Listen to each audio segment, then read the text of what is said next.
오늘 본문 12절부터 16절 우리 함께 선포합니다. 그때 그들의 사람 수가 적어 그 땅에 나그네가 되었고 이 족속에게서 저 족속에게로 이 나라에서 다른 민족에게로 떠돌아 다녔도다.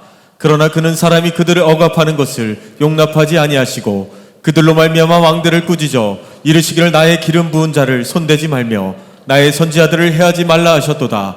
그가 또 그 땅에 기근이 들게 하사 그들이 의지하고 있는 양식을 다 끊으셨도다.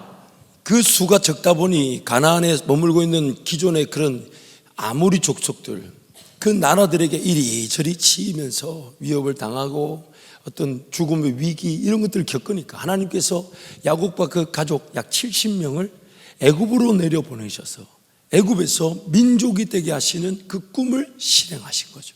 그래서 그 땅에 양식을 기근이 있게 하시고 양식을 끊어버렸다 하시면서, 그리고 이제 그 애굽에서 백성들로 자라나게 해야 될 그 꿈의 시작을 이제 17절 18절이 이렇게 얘기합니다. 함께 선포합니다. 그가 한 사람을 앞서 보내셨으며 요셉이 종으로 팔렸도다. 그의 발은 착고를 차고 그의 몸은 쇠사슬에 매였으니 하나님께서 한 사람을 앞서 보내셨다. 그가 바로 요셉이라는 거죠.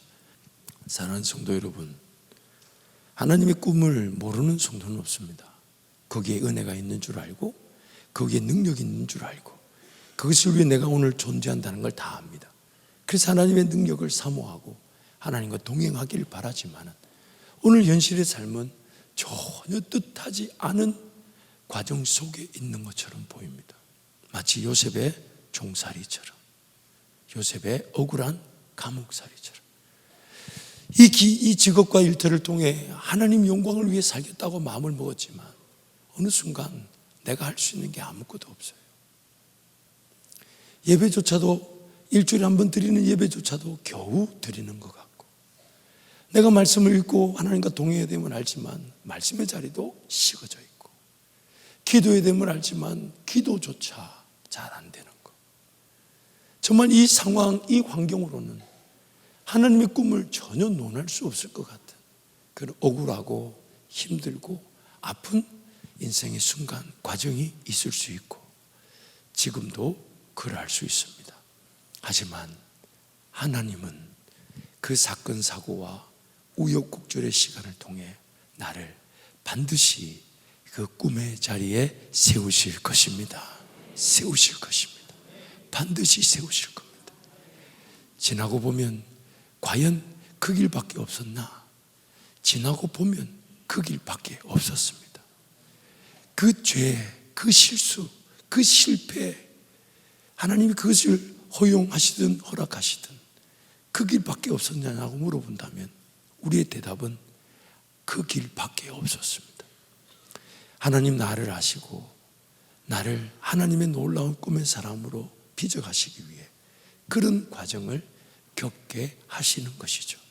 그러므로 오늘 우리가 사모해야 될 것은 내가 상황이나 환경이 여의치 않고 오히려 그것이 내 현재 신앙생활, 하나님을 섬기는 것조차도 여의치 않게 만든다 할지라도 그 가운데서도 하나님은 그 상황, 환경을 다스리고 정복하고 섬길 수 있는 형통의 은혜를 주신다는 것입니다. 형통의 은혜를 주신다. 그러나 그 은혜는 그 자리에 머물러 있게 하는 은혜가 아니라 그 과정 속에서 하나님 한 분이면 충분함을 알아. 한 분이면 충분함. 그 하나님을 경험하고 알아가는 하나님의 절대적인 방식의 시간이 된다는 것이죠. 그래서 어제까지 감옥에 있었던 요셉이 오늘 반나절도 되지 않았을 겁니다. 그 애굽의 이집트의 국무총리가 되게 하셨어요. 어제까지 아무런 소망도 보이지 않고, 어제까지 아무런 희망도 보이지 않고, 어쩌면 평생 이 감옥에서 간수의 비위나 맞추고 그 감옥 문을 열고 닫고 그 어두침침한 그 햇빛도 제대로 들지 않는 감옥에서 그냥 그 자리에서 종으로 살다가 끝나야 했을 것인데 하나님은 때가 되었다고 그 요셉을 반나절도 걸리지 않아 애굽을 다스리는 국무총리가 되게 하신 것입니다. 그래서 오늘 본문 20절 말씀이 이렇게 말씀하는 거예요. 함께 선포합니다. 왕이 사람을 보내어 그를 석방하며 뭇 백성의 통치자가 그를 자유롭게 하였도다. 아멘. 중국에 가면 모소라는 대나무가 있답니다. 대나무는 밑으로 뿌리가 내리는 것만큼 위로 올라가는 식물이죠. 근데 이 모소라는 대나무는 다른 대나무와는 다르게 4년, 5년이 지나가도 땅 위에 한 10cm 정도밖에 자라지 않는다 그래요. 4년, 5년이 지나도. 근데 4년, 5년의 그런 일정한 때가 딱 지나고 나면 10cm밖에 자라지 않던 대나무가 1년 안에 3m, 5m를 자란다고 합니다. 심지어 그 때가 돼서 자랄 때 가만히 옆에서 지켜보고 있으면 대나무가 쑥쑥쑥 올라오는 게 보일 정도래요. 알고 봤더니 4, 5년의 기간 동안 땅속 깊이 뿌리가 내려져서 그 뿌리가 때가 되어 영양분을 흡수하기 시작하니까 10cm밖에 안 되던 대나무가 4, 5년 동안 자라지 못했던 양을 불과 1년도 되지 않아 자라게 된다는 것이죠. 오늘 우리의 삶도 마찬가지입니다. 하나님은 우리가 원하는 방식, 즉 내 직장이 뭔가 풍성하고 열매를 거두고 위치와 영향력을 가져서 그래서 내가 선교하고 부흥하고 그 마음을 하나님 모르시진 않지만 그 방법이 아니라 철저하게 낮아지는 방법. 왜냐하면요, 내가 낮아진 것은 하나님이 높이실 때 어떤 물질이나 부와 명예도 관리가 되지만 낮아져 보지 않은 사람이 부와 명예와 물질을 가지게 되면 과연 낮아질 수 있을까요? 그러나 낮아지지 않는 것만큼 위험한 것도 없습니다. 그 물질이, 그 부가 명예가 반드시 나를 넘어뜨릴 겁니다. 그래서 하나님은 일정 기간 요셉을 13년의 시간, 17세의 꿈을 꾸고 30세의 국무총리가 되게 하셨으니 13년을 품으신 거죠. 그러나 지금 내세우게 되면, 지금 드러나게 되면 무너질 것이거나 혹은 수치와 부끄러움을 당하게 될 것이니까 감추어 두신 거죠. 나타나지 않게 하신 거죠. 하지만 그 감추어 두셔서 그 안에, 그래서 지금 억울한 종살이를 계속 더 잘하게 만드시고 억울한 감옥살이를 더 잘하게 만드셔서 그 가운데서 인내하게 하심으로 때가 되어 요셉을 드러내셨을 때 무너지지 않고, 또한 무너지지 않고, 또한 하나님 그분의 이름에 걸맞는 그 영광을 드러낼 줄 아는 자로 세워지게 되더라는 것입니다. 그러므로 오늘 우리 성도들의 삶, 여러분의 삶에서 요셉과 같은 그 기간이 없는 성도는 없습니다. 꿈이라는 것을, 하나님의 꿈이라는 것을 기준으로 두고 볼 때 둘 중에 하나겠죠. 하나님의 꿈에 대해 관심이 없이 신앙생활 하다가 그 하나님의 꿈이라는 게 존재하여 내가 이렇게 내 마음대로, 내 뜻대로, 내 생각대로 삶이 안 사라지는 걸 알고 하나님의 꿈을 그제서야 찾는 성도가 있는가 하면, 하나님의 꿈 때문에 남겨준 줄 알아 꿈을 사모하고 꿈을 기대하고 꿈을 바라해서 하나님의 꿈에 맞추어 걸어가는 성도만 있을 뿐입니다. 여러분의 모든 삶은 이 둘 중에 하나입니다. 그러므로 오늘 우리가 하나님의 꿈이 유효하기 때문에 남겨져 있다는 것을 잊지 말아야 합니다. 하나님의 꿈이 있기 때문에 나의 호흡이 있는 것이고 생명이 있는 것이며 내가 이 땅에 존재하고 있는 것입니다. 그리고 그 꿈은 궁극적으로는 예수를 더 알아가게 될 것이며 예수님 닮아가게 될 것이며 예수와 함께 죽고 부활하듯 연합하는 기회가 되겠지만, 또한 현실적으로는 한 걸음 한 걸음 예수 가신 길을 따라갔을 뿐인데 나를 통하여 죽었던 영혼들이 살아나게 되며 교회가 부흥하게 되고 선교 역사가 펼쳐지게 되는 그런 구체적이고 자세한 꿈들이 펼쳐지게 되는 것이죠. 그래서 이제 오늘 우리에게 필요한 것은 이제 그 하나님의 뜻에 따라 오늘 나에게 지금 주시고자 하는 은혜, 환경과 상황이 바뀌어야만이 하나님의 영광을 누리겠다, 영광을 위해 살겠다가 아니라 지금 비록 하나님의 꿈을 논할 수 없고 하나님의 비전에 걸맞지 않은 듯 종살이하며 감옥살이하듯 그렇게 내 삶이 치부되어 있다 해도 하나님은 오늘 형통케 하시는 은혜, 오늘 형통케 하시는 은혜, 그 은혜를 우리에게 약속해 주고 계세요. 그래서 그것을 오늘 본문 19절이 이렇게 말합니다. 우리 19절 말씀 함께 선포합니다. 곧 여호와의 말씀이 응할 때까지라. 그의 말씀이 그를 단련하였도다. 여호와의 말씀이 이루어질 때까지 그 말씀이 우리를 어떻게 한다고요? 단련해 가신답니다. 그러므로 다른 어떤 구체적인 내용을 떠나서 이 한 가지는 놓치지 말아야 되겠죠. 하나님 때가 되면 나를 세우실 때까지 조건이 있다면 하나님의 말씀이 응할 때까지 인내해야 되는데 그때까지 말씀이 나를 단련하는 것입니다. 말씀이 들려져야 하는 것이며 말씀이 깨달아져야 되며 말씀을 통해 하나님 나라를 봐야 되는 것이며 말씀과 함께 동행해야 되는 것이고 말씀을 통해 하나님 나라를 살려주실 것이고 말씀을 통해 나에게 희망을 주실 것이며 말씀이 앞서가며 인도자가 되어주실 것이고 말씀이 나에게 생명의 영양분이 될 것이니까 말씀이 나를 단련하실 것이다. 말씀이 나를 단련하실 것이다. 여러분 다른 건 다 놓쳐도 괜찮아요. 하나님의 말씀을 들을 줄 알며 그 말씀이 품어질 줄 알면 반드시 열매를 거두게 되어 있습니다. 그래서 하나님은 지금 분명히 약속하셨어요. 때가 있다. 말씀이 응할 때가 있다. 모든 것들을 고려해서 하나님의 계획과 약속이 응할 때가 있습니다. 아무리 몸부림쳐봐야 그날이 아니면 열매가 없습니다. 아무리 최선을 다해봐야 헛된 수고일 뿐입니다. 하나님의 때가 있어요. 특히 여러분 요셉의 얘기 중에 그 하나님의 때가 분명히 제시되잖아요. 술 관원장이 감옥에 들어와서 그 꿈을 해석해줘서 빵 관원장은 죽임을 당했지만 술 관원장이 살았잖아요. 요셉이 이 때가 하나님의 때인 줄 알고 얼마나 부탁합니까? 당신이 복직을 하거들랑 내 이 억울함을 해소해 달라고. 근데 성경에 이렇게 술 관원장은 잊었더라. 술 관원장은 잊었대요.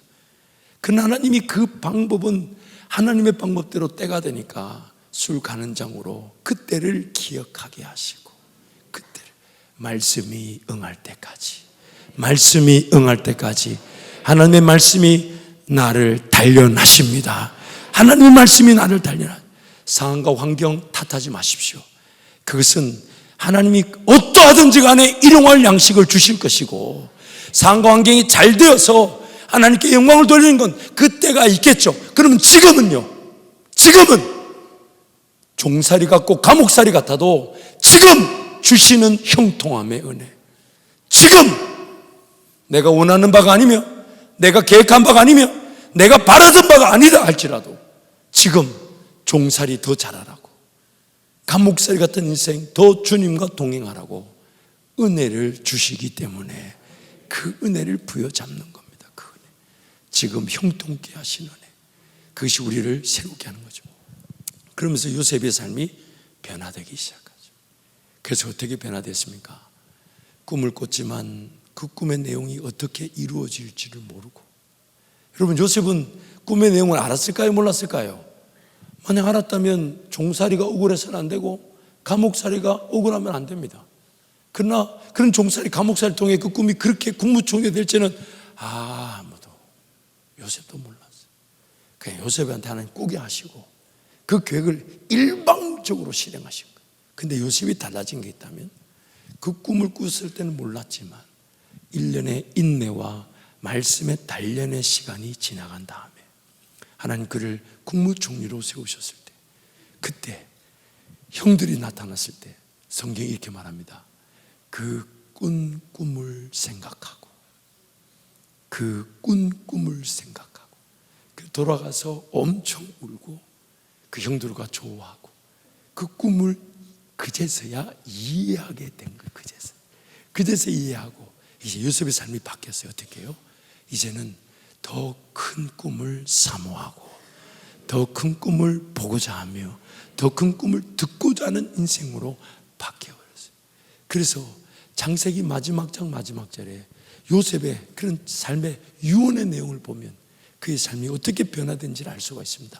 창세기 50장 말씀 우리 함께 선포합니다. 요셉이 그의 형제들에게 이르되 나는 죽을 것이나 하나님이 당신들을 돌보시고 당신들을 이 땅에서 인도하여 내사 아브라함과 이삭과 야곱에게 맹세하신 땅에 이르게 하시리라 하고 요셉이 또 이스라엘 자손에게 맹세시켜 이르기를 하나님이 반드시 당신들을 돌보시리니 당신들은 여기서 내 해골을 메고 올라가겠다 하라 하였더라. 요셉이 110세의 죽음에 그들이 그의 몸에 향 재료를 넣고 애굽에서 입간하였더라. 요셉이 하나님의 꿈의 그 원리, 이루어지는 과정, 그리고 하나님의 꿈이 이루어진 것을 맛보고 난 다음 이제 하나님의 꿈을 더 보고 싶어 했습니다. 더 듣고 싶어 했는데 무려 약 500년 이후에 하나님의 꿈이 믿어졌다는 거예요. 약 500년 이후에. 그때 무슨 기록이 있었습니까? 누가 예언자가 있었습니까? 아무도 없었어요. 하나님의 꿈이 이루어진 자리에서 자신의 삶이 하나님의 꿈이 유효하여 오늘에까지 이르게 된 것을 깨닫고 난 다음 하나님의 꿈을 사모할 줄 아는 자로 바뀌었어요. 하나님의 꿈을 더 듣고 싶어하고 더 보고 싶어하고 더 깨닫고 싶어 했을 때 하나님이 가르쳐 주신 거예요. 약 500년이 지난 다음 민족을 이루게 될 것이고 그 이스라엘 민족은 약속의 땅으로 가게 될 것이다. 그게 요셉이 500년 이후에 일어날 꿈이 믿어졌다는 겁니다. 그래서 그 꿈에다가 자신의 해골까지 부탁하고 너희들만 가지 말고 내 해골이라도 들고 가라고. 오늘 우리의 삶, 사랑하는 성도 여러분, 뭔가 좋은 상황, 좋은 환경에서 바뀌고 난 다음에 하나님의 꿈을 꿀 일이 있겠죠. 근데 지금도 가능합니다. 지금도 가능합니다. 하나님의 꿈은 지금도 유효합니다. 그래서 우리가 함께 꿈을 꾸고 자야 돼요. 그 꿈은 먼저 우리가, 저와 여러분이 가정과 일터가 쓰임받는 행복이 될 것입니다. 또한 우리가 그 행복을 베풀고 나누는 그 꿈에 참여하게 될 때 그 꿈 때문에 이 지역에 있는 주민들이 우리의 꿈의 수혜자들이 되어서 영혼들이 하나님을 만나게 되며 이 땅의 삶의 소망과 가치를 잃은 자들이 하나님의 소망과 꿈을 가지는 자들로 회복되게 되는 것이죠. 그래서 저는 지금 우리 성도들과 꿈을 꾸기를 원합니다. 꿈을 꾸기를 원하는, 더 좋은 환경이 바뀌고 더 좋은 삶이 되고 물질이 주어지고 계획된 것이 이루어지는 그때가 아니라 지금 보잘것없고 부족하고 연약하지만 내 인생이 종살이하는 것 같고 감옥살이하는 것 같아도 하나님은 꿈을 가지고 계시니, 하나님은 꿈을 가지고 계시니 하나님, 제가 그 꿈에 붙들리기를 원합니다. 단 하루를 살아도, 단 하루를 살더라도 하나님의 꿈에 걸맞는 인생이 되기를 원합니다. 비록 제가 그 꿈을 다 깨닫지 못하고 이해하지 못한다 해도, 하나님이 내가 이해하지 못하고 듣지 못하고 깨닫지 못했다 해도 나를 살려두신 것은 꿈을 가지고 계시기 때문에 하나님 그 꿈을 깨닫게 해주십시오. 그 꿈을 이해하게 해주십시오. 저도 요셉처럼 500년이 넘는 그 하나님의 꿈에 쓰임받게 하여 주셔서 그 꿈을 유산으로 물려주는 자 되게 해주십시오. 그래서 저는 우리 자녀들에게, 우리 후손들에게, 믿음의 세대들에게 요셉처럼 그 꿈을 물려주고 싶어요. 내 인생이 너무 짧았다. 정말 하나님의 이런 꿈이 있는 줄 알았다면 더 헌신하고 더 은혜를 구하고 더 꿈에 붙들려 살았어야 되는데, 근데 내 인생의 시간이 짧아. 하나님이 꿈을 꾸게 하시고 이루게 하신 은혜가 있었고 더 놀라운 꿈을 꾸게 하시고 더 놀라운 비전을 갖게 하셨지만 나는 이제 사명의 시간이 다 되어 가지만 이 꿈을 너희들이 이루기를 축복한다. 너희들이 이 꿈을 붙잡고 이루어 너희들이 이 열매를 보고 너희들도 너희들의 놀라운 꿈을 그 꿈 위에 이루기를 원한다고 그 꿈을 물려주고 싶습니다. 세상 물질을 다 가져도, 세상 영향력 다 가진다 해도 하나님의 꿈이 주어진다 말할 수 없습니다. 하지만 하나님의 꿈을 가지게 되면 없는 물질이 문제가 되지 않습니다. 사람의 있고가 문제가 되지 않습니다. 하나님이면 충분합니다. 하나님이면 충분합니다. 여러분, 확실한 걸 보여주고 싶십시오. 돈 벌어서 선교한다, 가능성이 없지 않겠죠. 하지만 지나보면 알잖아요. 돈을 버는 것도, 물질이라는 것도 일용할 양식이 주어지지만 특별한 하나님의 선물, 은사가 아니면 잘 안 나타날 수 있잖아요. 누구한테 줄지 모르기 때문에 가능성이지만, 근데 여러분, 그건 불확실한 거죠. 돈 벌어서 선교한다는 것은 그거는 속임수가 될 수가 있어요. 만약 하나님 나를 향한 물질의 계획이 없다면 평생의 속임수죠. 불확실하죠. 하지만 확실한 게 있어요. 오늘 나를 만나 주시고 나에게 말씀해 주시고 나에게 꿈을 주시고 나에게 비전을 주시며 나와 함께 걸어가자 하시는, 우리 말씀으로 나와 함께 하시는 하나님의 은혜는 매일매일 확실합니다. 확실. 그리고 그 꿈이 믿어져 그 꿈을 부여잡는 순간, 여러분 잠언 말씀 보면 이렇게 얘기했어요. 선인들의 유산은 물려지게 하시나 죄인들의 재물은 쌓이게 하셔서 의인들에게 주신다고. 의인들에게. 돈이 없어 일이 안 되는 게 아니에요. 사람이 없어 안 되는 게 아니에요. 하나님의 꿈이 없기 때문에 안 되는 거예요. 실컷 돈 모아놓고 사람까지 다 가졌는데 하나님의 꿈이 없으면 그 수치를 어떻게 할 겁니까? 그 수치를. 그러나 나는 아무것도 없어도 하나님이 나 하나님 한 분이면 충분한 줄 알게 하셔서 그 꿈을 꾸게 하시고 그 비전을 가지게 하신다면, 그게 바로 믿음의 역사고 세상이 감당할 수 없는 하나님 나라 역사가 되는 것입니다. 사랑하는 성도 여러분, 우리 하나님의 꿈이 유효하기에 이 땅에 존재하고 있음을 잊지 마십시오. 그 꿈을 위해 오늘 요셉의 삶처럼 우리도 사건 사고를 피할 수 없고 우여곡절 속에 옥살이하듯 종살이하듯 갇혀 있는 것 보이나, 그러나 그 기간이 하나님 그분이 우리를 단련하시는 기간이에요. 그래서 그 기간의 목표가 뭐가 되느냐? 말씀이 나를 단련하시도록, 말씀이 나에게 들려질 수 있도록, 말씀이 나에게 소망이 될 수 있도록, 말씀이 나의 힘이 될 수 있도록 그 말씀을 붙들고 그 말씀과 동행하는, 그래서 마침내 우리 모두 여러분 곧 그 꿈의 자리에 서게 될 줄 믿습니다. 저는 여러분이 지친 모습으로 보이더라도 꿈꾸는 걸 포기하지 않을 것입니다. 절대로 포기하지 않을 겁니다. 왜냐하면 여러분이 어떠하든 반드시 하나님이 꿈을 꾸게 하시면 모든 성도가 다 꿈을 꿀 수 있습니다.